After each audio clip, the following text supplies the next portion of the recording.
हमारा देश कैसा है? वैसा ही जैसा आप छोड़ के गए थे। यानी कि हम अभी भी अंग्रेजों के गुलाम हैं? नहीं, अंग्रेजों से तो हमें 1947 में ही आजादी मिल गई थी।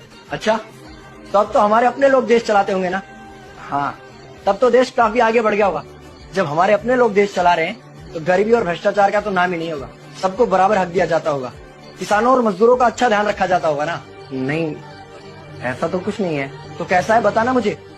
कैसे हमारे अपने नेता, हमारे आजाद भारत के नेता, 100 साल हो गए मुझे गए हुए, बताना। हमारे अपने नेता वो तो अपनी जेबें भरने में लगे हुए हैं। आने वाली 7 पीढ़ियों को नहीं बल्कि 700 पीढ़ियों को ना कमा कर खाना पड़े, उस चीज के इंतजाम में लगे हुए हैं। तो तुम लोग क्या कर रहे हो और हमारे देश का युवा क्या कर रहा है? हम लोग तो इंस्टाग्राम पर रील्स देखने में बिजी हैं। यानी कि हमारी कुर्बानी का देश के लोगों पर कोई असर नहीं पड़ा। देश के लोगों में कोई देशभक्ति नहीं, कोई देश प्रेम नहीं।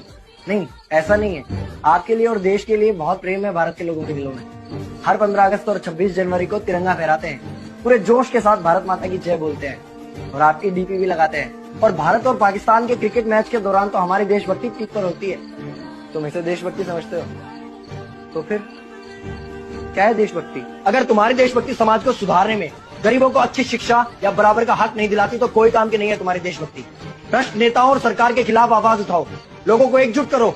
लेकिन अगर हमने सरकार के खिलाफ आवाज उठाई या नेताओं से सवाल पूछे तो हमें एंटी नेशनलिस्ट कहा जाएगा या हमें गद्दार करार दे दिया जाएगा। तो डरता है। 23 साल का था मैं जब अंग्रेजों ने मुझे फांसी पर चढ़ा दिया। मुझे तो आतंकवादी कहा गया था। अगर अब नहीं जागे तो ये देश सोता रहेगा। ये सरकारें, ये नेता देश को बेच खाएंगे। इस भ्रष्ट सरकारी तंत्र से लड़ो। देश को क्रांति की जरूरत है। क्रांति यानी कि हमें हथियार उठाने होंगे, बंदूकें उठानी होंगी, जैसे आपने उठाई।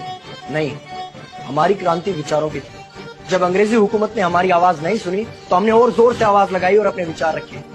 और क्रांति केवल सत्ता को बदलने तक सीमित नहीं है, बल्कि इस भ्रष्ट अन्यायी तंत्र को जड़ से उखाड़ कर फेंकना है। पर ये होगा कैसे? अपने आसपास से शुरुआत करो। जो भी तुम्हें भ्रष्ट नजर आए उसके खिलाफ आवाज उठाओ, एक्शन लो। तुम्हारे टैक्स का पैसा नेताओं की जेब में जा रहा है, हिसाब मांगो। अपने वोट का सही इस्तेमाल करो, लोगों को जागरूक करो और इस देश को आजाद करवाओ। इंकलाब जिंदाबाद, इंकलाब जिंदाबाद।